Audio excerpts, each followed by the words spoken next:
some NXT thoughts, because I did cry. And actually, I liked this program much better than the one last week.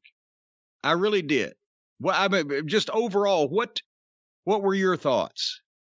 I mean, there were things I liked, but it's a crummy show. Each and every week, it's a really crummy show.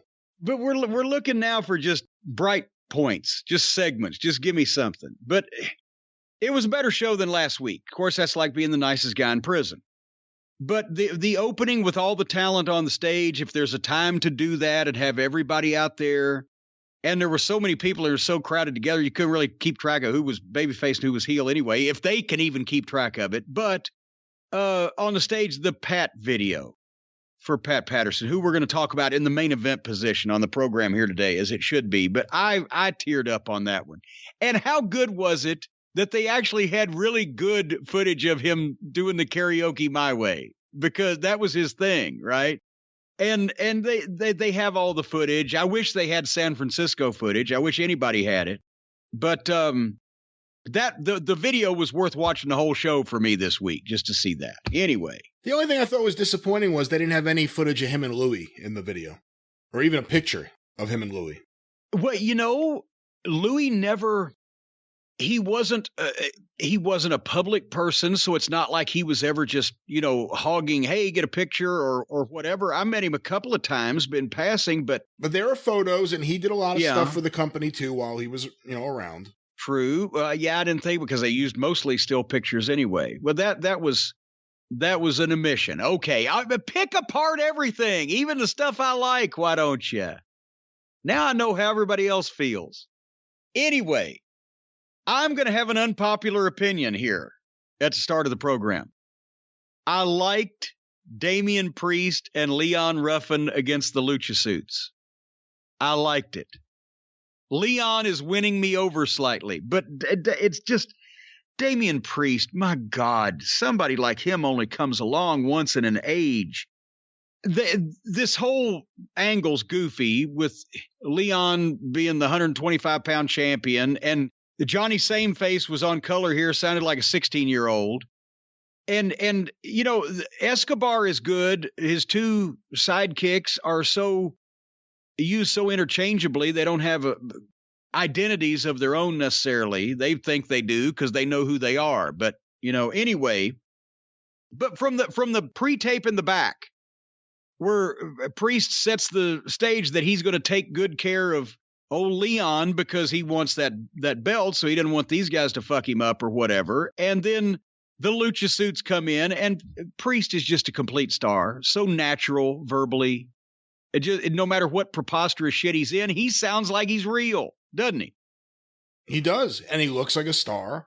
And obviously you like him because he likes archery, and you're so good at archery. But I agree with you. Actually, watching this match, I know he's really small, but I don't mind Leon Ruff, and I think he uses his size in a good way during the match. It's not like he's, one of the young bucks acting like Hulk Hogan.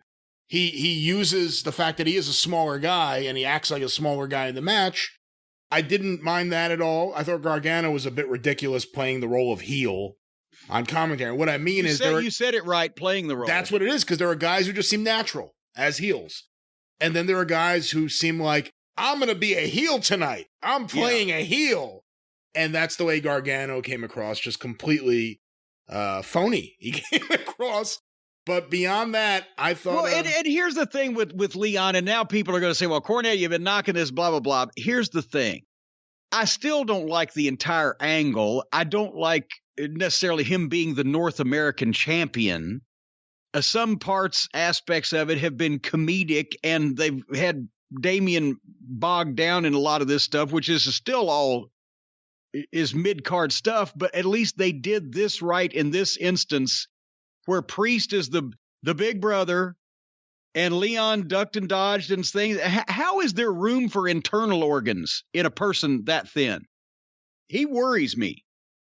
But they worked it where he would duck and dodge, but he couldn't physically measure up to the other guys, but then Damian would bail him out. The first time they bounced Leon to the corner and he's selling with his hands up so Damian can tag himself in. He reaches over the top, Priest does, and slapped old Leon in the face. Did you see that? He tried to slap his hand that was up while Leon was selling. He missed and slapped him in the face. But with Priest, everybody's going, oh, Cornette, what the fuck? He doesn't do a tope con tornillo or whatever. His work, his facials, his timing, the flow of his shit. And he reacts to stuff, and you could see it on his face. And for the break spot, he got surprised by a dive. He was distracted by one of the fucking ghost goofs or whatever momentarily. And then a great camera shot. He looks to the side and sees the guy coming. Boom, and he hits him. Oh, shit. He wasn't standing there for 3 days to catch the fucking guy. Then they got some heat on Damien, and they had to for this finish they were doing, and it was great. But he sold his leg well. He kept busy fighting from underneath. And Escobar, and I can't remember which one of his other guys was with him. That's the problem. They all look like twins. They've all got dark hair and beards, and they're wearing the same color scheme. And it's hard to tell them apart on the fly. But so finally, Priest, they put him in a position where his leg is hurt. He has to tag Leon. And Leon comes in and he has spunk. But then he tags Priest back, and Priest makes the big comeback and sets up one of the guys, give him his finish. And when he stretches his hand out, Leon tags him. So Priest says, fuck it, and hits the finish anyway. And Leon hits a splash off the top, which is great. That was perfect because Priest did the damage, but Leon gets the feel-good moment. I don't even know if he could hurt you splashing you off the top rope at 122 pounds, possibly 122 kilos. But anyway, it was a perfect finish to do, and it was a good match. It told a story, and everybody did their part. This was not bad. Hey, let me ask you a question, because obviously there's the three-way match at the War Games event. Do you think they keep the title on Leon? I hope to God not, because the other guy in the three-way is Johnny Sameface, right? Yeah. Well, how are you going to get anything good out of that? Nobody would want to see Damian Priest against a, horizontally challenged teenager. Hopefully we can get Damian up on the main roster sometime soon. Well, then we wouldn't be able to see him, and then they'd just ruin him up there. More Damian Priest, less everybody else. How's that? The Undisputed Era package. In a limousine, in suits, looking like professionals. But what they said and what they did in this package, it was not as important as the package itself. It was a good plug for War Games, and the guys were being conversational. It didn't seem scripted. The points they were making, blah, blah, blah. But this, production-wise, is what AEW may be trying to do, I don't know, and just fall short of it, or maybe they're not good enough to try to do this, or whatever. This was cinematic, but not goofy and funny and silly.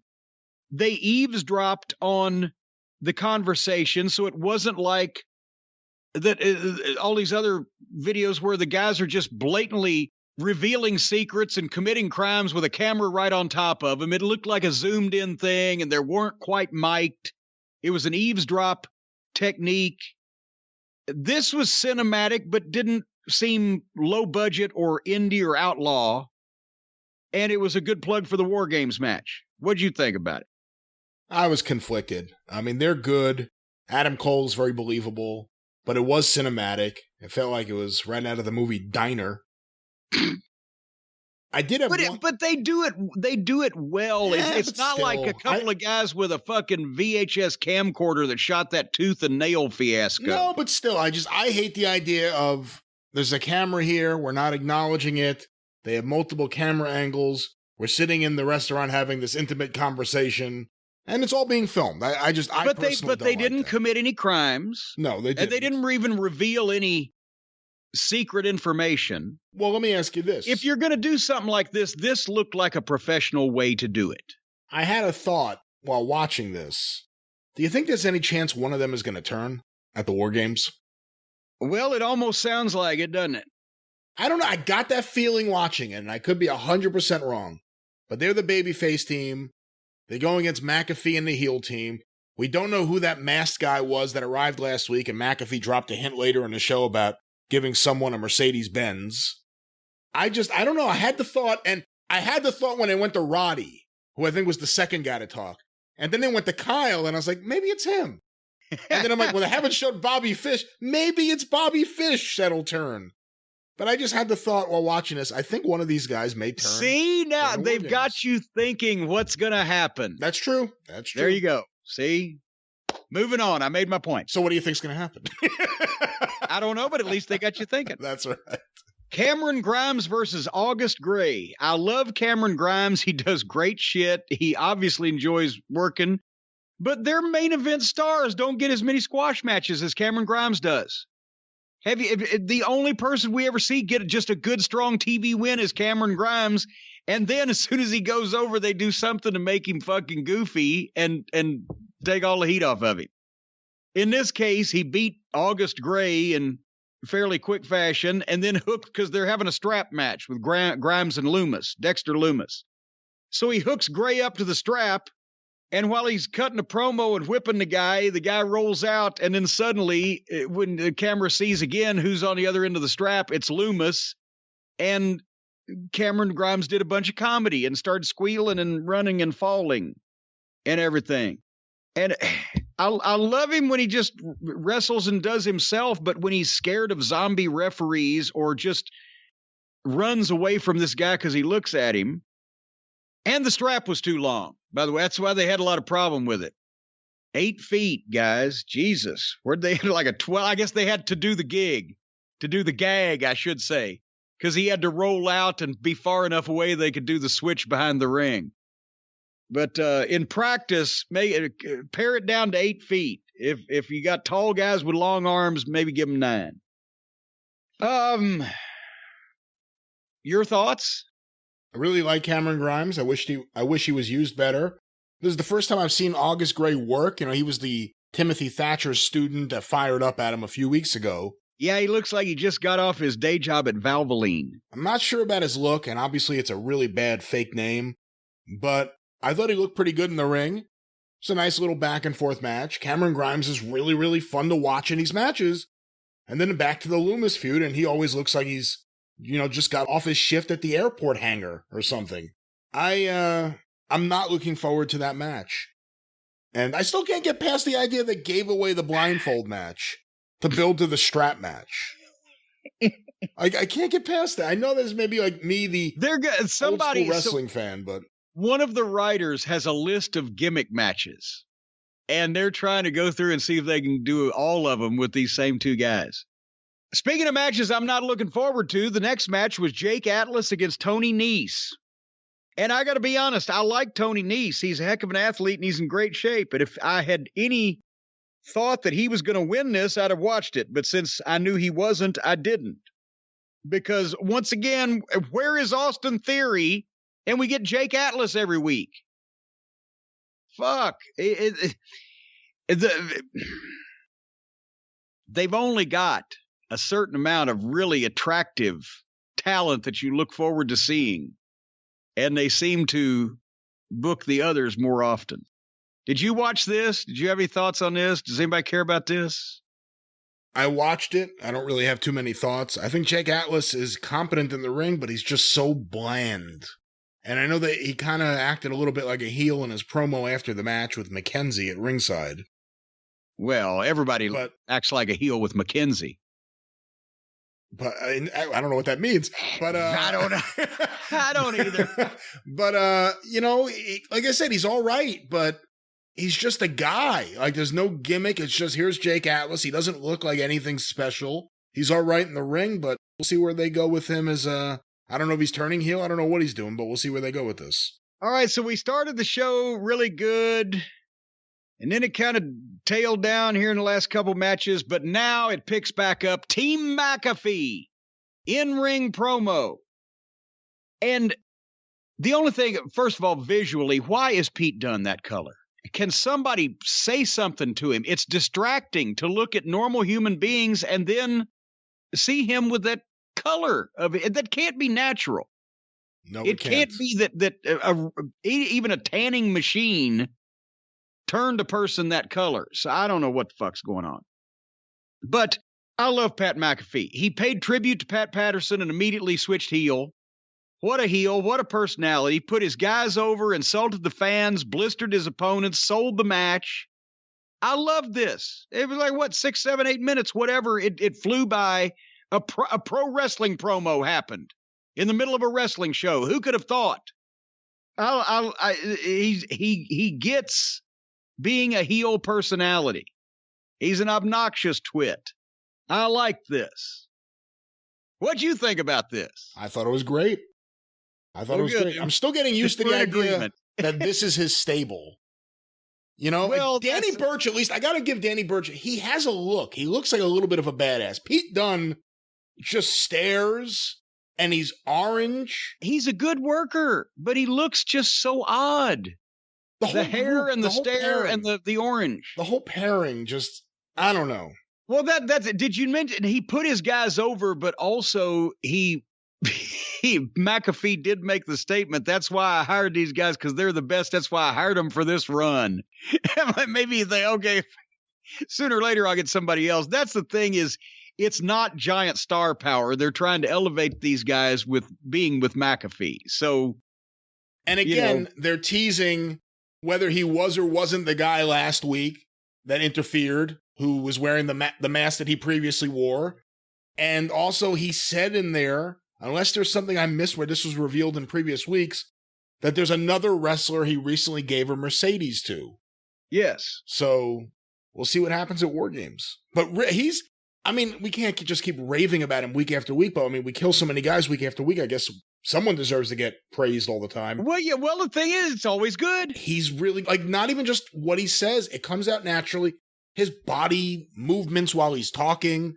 He's so fucking good. And when he had that match with Cole, he got it across. So that match, more than almost any other match during this era, I wish there were fans there, because when he did the backflip, they would have gone nuts. He was great in that match. It'll be interesting. His second match is a War Games match. I'm guessing maybe he'll be the fourth entrant in the War Games on his team, if I had to guess. Well, and that would be the smart thing, too, even if he was the best worker, because he's also the fucking heat magnet. He's the biggest star. He's great. I can't say enough good about how he's been as a heel. From the moment he gets out of his car, he starts running his mouth. But anyway, hey, so we want to see at least one of the War Games matches. More on the other one later. But did you see what came next after McAfee? Yeah, you got to be loving this. You got to be loving this because you love fine cinema, and this is some Toshiro Mifune Kurosawa type shit that they're doing now with old Boa and Shia. They're waterboarding Boa and Shia now. Zaya, Shia, whatever the case. The old man, Pat Morita, is making them dunk themselves in this video in this dark place in tubs of water over and over and over, faster, with subtitles. And then, after they've dunked themselves to the point where they're just shaken and petrified, the mysterious old woman that we have seen that we thought was going to be the real master behind all this stands up next to the old man, looking down at Boa and Shia, all waterboarded. And suddenly, the old man and old woman get knocked out from behind with Singapore canes, and it fades to black. What the fuck is going on here? I don't know. Who's caning the people in charge? Who's caning these senior citizens that we were supposed to be afraid of? If Boa and Shia have been deathly afraid of the old man and the old woman, well, they're just going to shit themselves and be flabbergasted when we find out who's fucking beating up the old man and old woman. What the fuck is this? It's garbage. I'm not into the cinematic stuff, let alone whatever this is, and it's been now weeks they've been building this up. I can't explain it. I gotta wonder, is it the same guy? Does the guy leave the diner with the Undisputed Era and go, what's next on my schedule? Oh, I gotta go to the mysterious warehouse for the waterboarding scene. I've got to go to the basement of that Chinese restaurant. I don't know what this is. I don't know what this is. Well, we went from the sublime to the ridiculous real quick. Next up was a tag team match between, well, it was gonna be apparently the grizzled young veterans versus Everrise, who have literally been on, have Everrise missed a television program yet in the last 6 weeks? They're everywhere. But instead, Everrise were attacked and demolished by the Imperium team of Marcel Marceau and Fabian Forte. And then they took the match with the grizzled young veterans, and I got a phone call and forgot to pause it. And I had to take the call, unlike most of them that I blow off. So what happened here? You know, I couldn't get into it. I hate it. Hate is a strong word. I haven't been a fan of Everrise. I loathe. I haven't cared at all about Everrise in all the weeks we've seen them. The Grizzled Young Veterans, I can't take seriously. It's the stupidest name of a tag team ever. That's just ridiculous. The Grizzled Young Veterans. And then all of a sudden the Imperium goofs show up again and challenge them, and I just don't. You know, I give AEW's tag team division a lot of shit, and there's a lot to say and a lot of shit to be given there. But the NXT tag team division is a disaster too. It's so bad. I didn't care. I don't know what happened. I don't know who won. I think Everrise came back out. I didn't pay too much attention. Alrighty then. But the next segment, Thatch as Thatch Can, and the subject was distraction. This would have been better if they hadn't just done this in the first hour. The exact same thing, wouldn't it?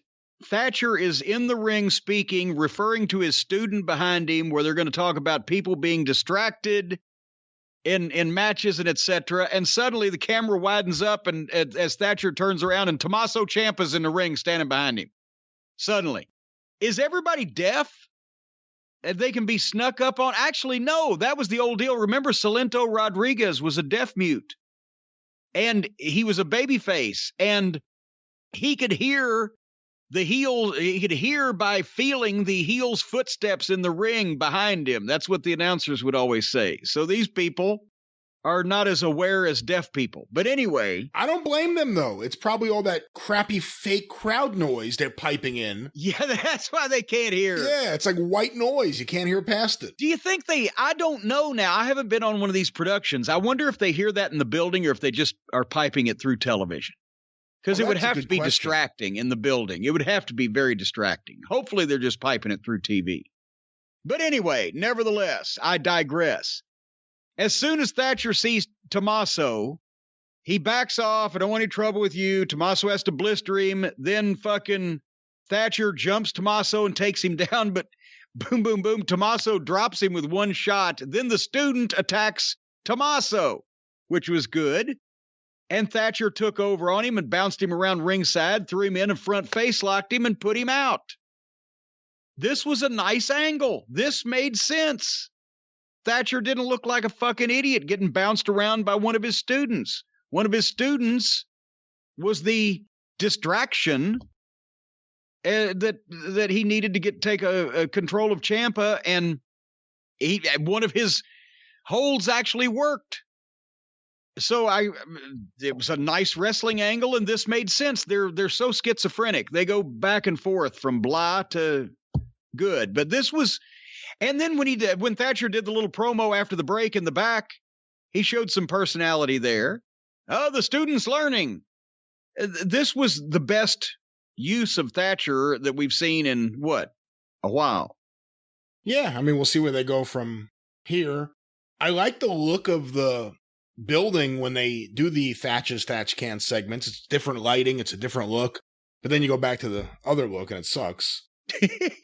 But yeah, I'm actually looking for that's a match I'm looking forward to. Especially all the little postage stamp pictures of all the fans in this. God, it looks for all the world like thrown up Cheerios all around the ring with the. Why can't they use the fans for the wide shots, the arena shots, the entrances and introductions, and then darken the arena and have a fucking match? Because it's almost impossible. It hurts your eyes. It does mine to watch what's going on in the ring with all those tiny little pictures of fans back there. Am I the only one? It's distracting. I guess I'm the only one. No, it is. It is. Anyway, the main event was next. For the advantage in the Women's War Games match, I can't believe I'm saying those words. Dusty may be spinning in his grave right now. Women's War Games. And this was a ladder match. Just like last week with the guys between Raquel and Shotzi Blackheart. Even if we didn't have the Shotzi rule and she didn't come out in the tank, she just screamed and had a helmet and green hair and whatever the fuck else all these 18 gimmicks she has are. But I'm not watching a women's ladder match because the idea of this has gotten ridiculous. Women's War Games, women's ladder match. They're going to get one of these girls killed. Neither one of these girls, Raquel Gonzalez or Shotzi Blackheart, was Shawn Michaels. And those ladders are dangerous enough for the guys. They're going to get the girls killed. They're not as strong as the guys are. They can't move them around like the guys can, and the guys still get hurt enough. And as I was zipping through this, I saw them taking a lot of goofy fucking bumps at high speed. And I assume they look just as dangerous in regular speed. What?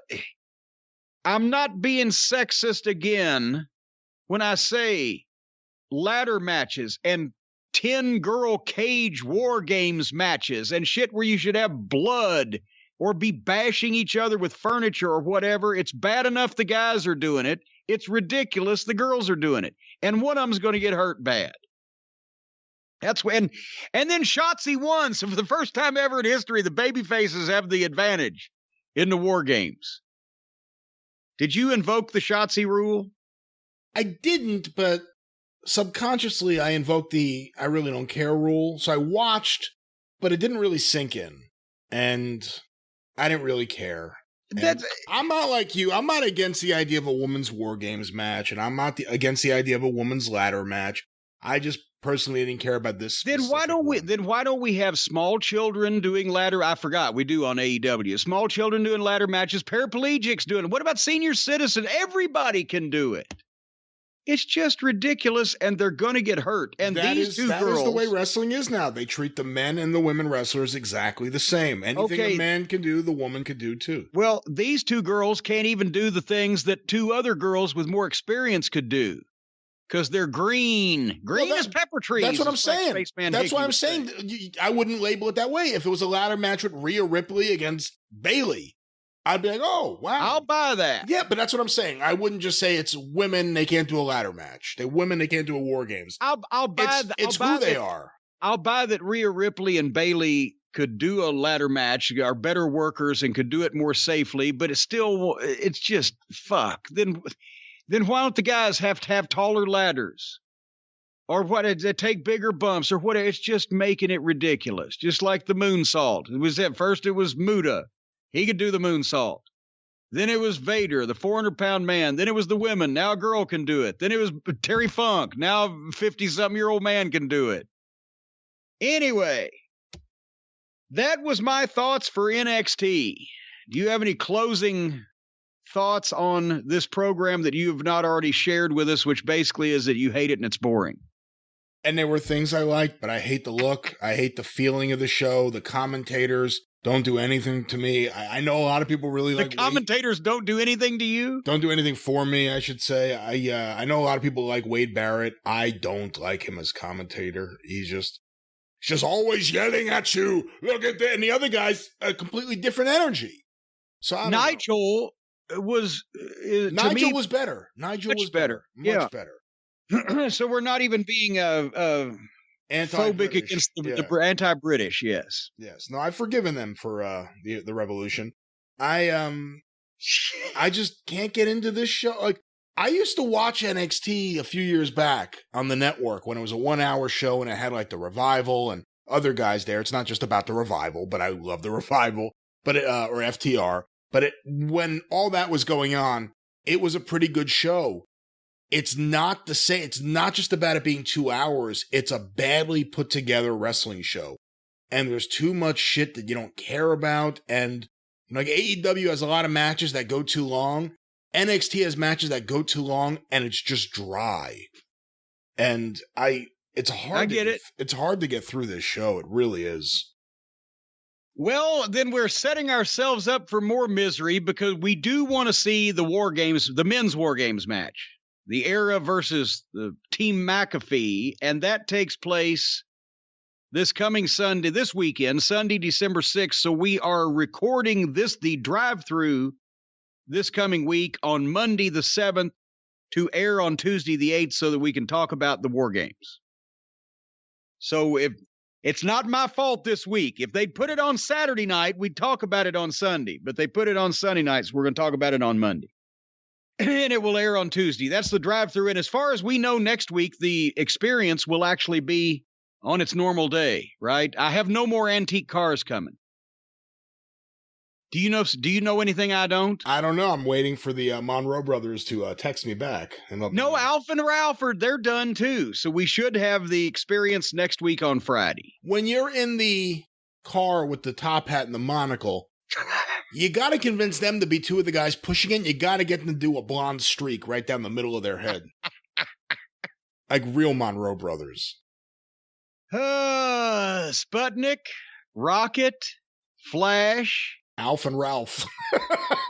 And there was Bubba. That's right. Bubba was Sputnik's son. All right. Anyway, what are you doing on your programs this week? Another action-packed week on the Arcadian Vanguard Podcast Network. Get information about all shows on Twitter at Superpodcasts or on Facebook, facebook.com/Arcadian Vanguard. And don't forget to check out the Wrestling News Archives at Wrestling News AV on Twitter or look for Wrestling News AV on Facebook.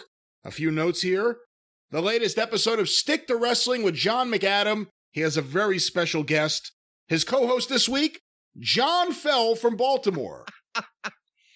He fell all the way from Baltimore to do that show. We finally get to hear some Baltimore wrestling tales from John Fell, including Crockett Cup 87 and a whole lot more. Apparently, Roddy Piper upset his wife at some point.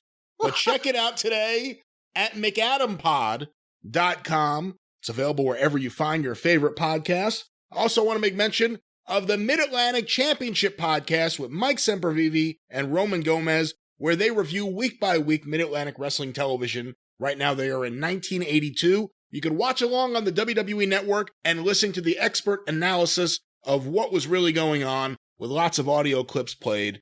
MidAtlanticPod.com, available wherever you find your favorite podcasts. And of course, the 605 Super Podcast, The Mothership! Who is that representing? Well, a variety of people. The latest episode of the 605 Super Podcast in production right now, out early next week. It is a special look at Pat Patterson, where we talk with various wrestling historians from different parts of the country about Pat's runs in Boston, in Portland, in San Francisco, in the AWA, and beyond. We have Bertrand D. Bear, who wrote the book Accepted with Pat Patterson. Les Thatcher on the show. Les was there when Pat first came to America in Boston for Tony Santos in 1961. And like I said, various historians sharing their tales, their stories, and the story of Pat Patterson. We also have, and I'm working on this right now when I'm done with the show, I'm going right back to it, we have classic audio from San Francisco from 1966 of Pat teaming with Ray Stevens as the Blonde Bombers, and of course from 1969 when the Blonde Bombers split up, Ray Stevens becomes a babyface. Oh, I gotta hear this now, you bastard. And he's feuding with Pat Patterson. All of that and so much more. I take it, by the way, these are audio tapes. Unfortunately, video does not exist of this. We should be clear before people start trying to riot and find it. You know, I was just talking actually to Matt Farmer about that. These are audio tapes, yes. But, you know, my philosophy is always, I never give up on footage emerging. Because my attitude is, there's no way Jim Cornette was the only guy to go into a dumpster. There's no way there wasn't a janitor at a TV station whose kid loved wrestling. Like, you know what I mean? I always feel like there's some other tapes out there somewhere, so I never truly give up, and we've seen stuff emerge. But these are, in fact, audio and possibly the only examples of this period of time for Roy Shire in San Francisco, the Blonde Bombers, who, you talk to anyone, I mean, you could tell me, Jim, everyone says they were the best tag team of the 60s.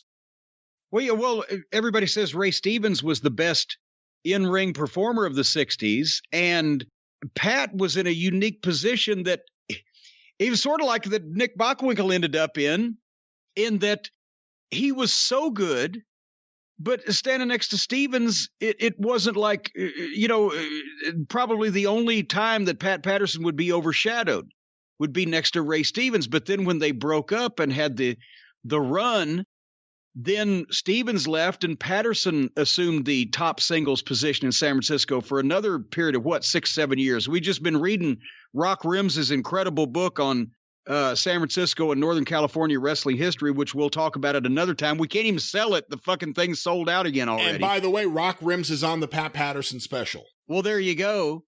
But the point is, Pat finally then gets to be the guy in San Francisco, and as a team, well, I'll tell the story later on, and when we talk about Pat. But as a team, they were phenomenal.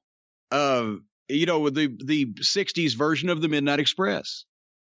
Like we said, there's a lot that we talk about. For those of you who only know Pat Patterson from being one of the Stooges on air with Vince McMahon and Jerry Briscoe, or perhaps you only know him as the guy who created the Royal Rumble, you'll learn a lot more about Pat Patterson, about his relationship with Louis Dondero, about how Pat dealt with being lumped into the sex scandals in the early 1990s. We cover everything.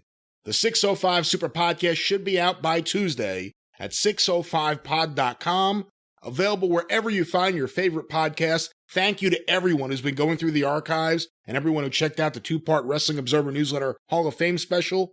Really do appreciate it. And the new episode, I think, will make everyone happy who's enjoyed our previous tribute episodes. It's a great tribute to Pat Patterson. 605pod.com.